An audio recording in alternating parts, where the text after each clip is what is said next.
We built an early second half lead, and they fought back. They went small. They caused us issues with the press. They shot a lot of threes, and they made a lot of hard threes. They took 40 threes for the game, which I got to believe is a season high for them. But they made them, to their credit. And we were fortunate to play well at the start of overtime, to build a lead again and then maintain it, and come out of here with a really hard-fought, good victory tonight. Thank you so much, Coach Fletcher. Today we'll start with Ben Fletcher. Coach, congrats on the gritty win. I'm sweaty, so it must be close to March. Was this the best prep you could have asked for March Madness coming up? Yeah, I mean, we've had a run of victories where we've won by wide margins, and we knew this kind of game was coming. It's getting to March, it's getting to conference tournament, it's getting to another hard game with Boise, and hopefully, if we play well enough, the NCAA tournament. So the rest of the games are probably going to have a feel like this. And then Austin, he was pretty incredible tonight. Do you think you'll switch up how you defend him come Saturday, or stick with the same game plan? He's just a really good player. And the start he got in that second half was sensational. So we just have to continue to do a good job. But sometimes you have to tip your hat to a player that's making big shots and timely shots, and he did that tonight. And can you brag about that guy on your right? And as soon as overtime clicked in, he just took over the game. How impressed were you with Matt? Matt played good. Matt's done that over his career at San Diego State. So it's not a surprise that he did it. I thought when he got downhill and attacked to the basket, good things happened for him and our team. So Matt has to continue to pick and choose his moments in the game, much like all great players do, when he's going to move the ball quickly and get his teammates involved, or when he catches an opportunity to attack aggressively. And I leave that in his hands because he's the one out there with the feel for the game. Thanks, Coach. Congrats. Thank you, Ben. Up next is Paul Garrison. Hi, Coach. Was in overtime, PULLIAM, Mitchell, and Shackle each had 4 points. You talked about them as your senior leaders. I guess how were they came over, and what comfort level did you have as a coach going into overtime? I've got veterans on the floor that have played a lot of minutes, that have played in big minutes in big games.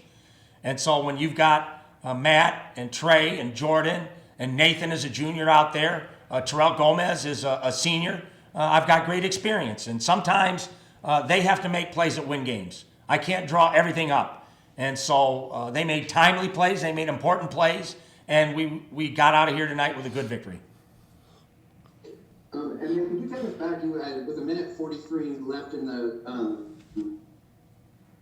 the second half, you called a timeout, and Mitchell got a layup underneath and a foul. How close to the design play was that?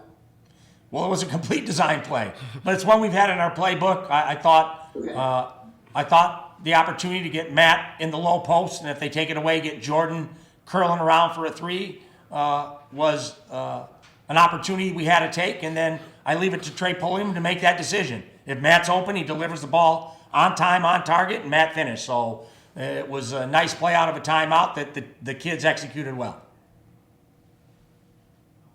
No, that's a question for Trey, please.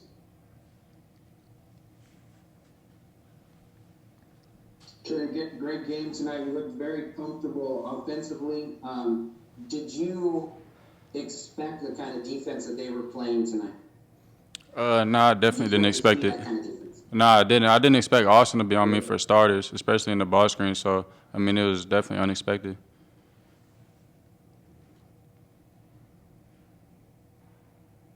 And then there was quite a few turnovers tonight. How are you, as a team leader, able to cut down those turnovers for the next game? Just making smarter reads. I mean, I threw a lot of lazy passes today and did stuff out of my character, so really just playing smarter, just being smarter with the ball, taking care of the ball. I mean, that's something I do consistently. So for me, I mean, that's something that upsets me, but I'll fix it. One question for Matt, please.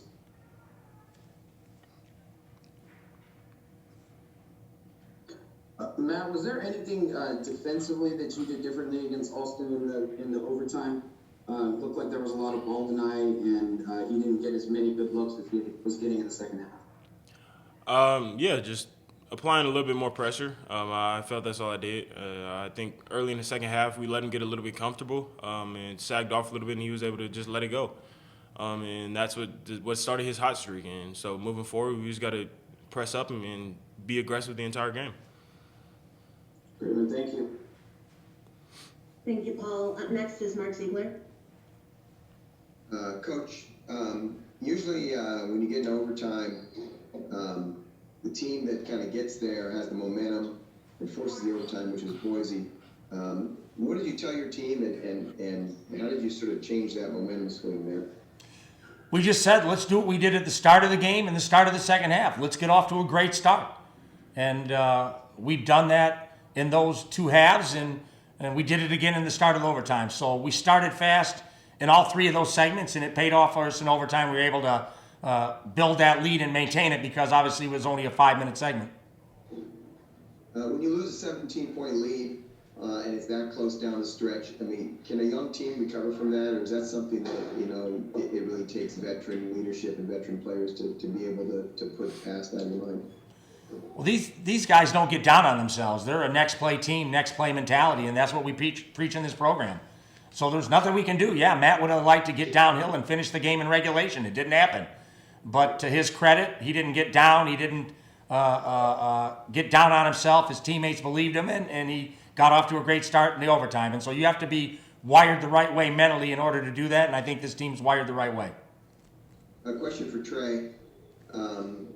You said it was a little bit of a curveball that Alston guarded you, but they seemed to other than that, it was similar to the Fresno State situation where you were just playing 2-on-2 top of the floor. And did you feel comfortable having just gone through that with Fresno State and being able to attack and be aggressive?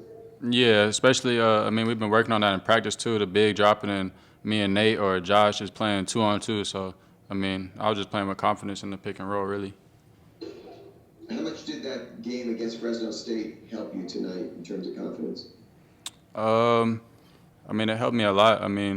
I've seen a lot of shots I've been working on finally go in and stuff like that. So, I'm not thinking about it no more. I'm just stepping up, taking a shot. If I miss it, I miss it. If I don't, I'm going to take it again the next time. Thanks. Question for Matt. Same thing I just asked Coach. What's the mentality of the team when you go into overtime and, you're thinking we're up 17, we probably shouldn't be here? What do you say to the guys, and how do you come out the way you did? All you got to do is say dig in. That's all it is to it. As Coach said, we're a mature team. With me, Trey, Jordan leading this team, we don't really get down on each other. We don't look and point the finger and blame people. We just look ahead and see tunnel vision and see us digging in and winning the game. How big was that three by Jordan in overtime when he hasn't made a basket all game? Huge. Jordan's due for one, I feel like every game, no matter when it is. I feel like Jordan's just that type of shooter. He can let it go anytime, and it'll go in. So you got to have all faith, all belief in Jordan shooting that shot. And what does that do for the team when a guy who's scored a lot, had a huge game in the last game, hasn't scored barely at all, and steps up and makes that? It happens sometimes. People get cold. So just as teammates, it's kind of a relief. But at the same time, just knowing Jordan and the hard work he puts in, the type of shooter he is, one's going to go in. So I think every time it goes up, we're pretty much thinking it's going to go in. Thank you. Thank you, Mark. Up next is Kyle. Yeah, just a quick question for Matt, please. Obviously, Matt, congrats on the win, firstly. You've been through a lot of different games here at San Diego State throughout your career. Could you talk about your mentality approaching overtime? Obviously, you don't have the momentum going your way, but how do you calm yourself and your teammates down at that point? For me personally, I calm down by taking a deep breath. I just see that as a way to just calm yourself. But at the same time, as I said before, you just look your teammates in the eyes and tell them to dig in. This is something we've done in practice during the year, is deal with adversity, different types of adversity. Boise State come back from a 17-point lead was today's type of adversity. Thank you. Thank you, Kyle. Up next is Darnay. Hey, Dash, you guys haven't had many close games in quite a while. What's the takeaway from this one, given the way that you guys struggled towards the end of the second half, and then obviously came out and took control in overtime, just in terms of how you want to handle these tight late game situations? They're all learning experiences. So we're going to go back. We're going to watch the tape. I'll do a better job, hopefully play calling down the stretch where I put us in the best position to be successful.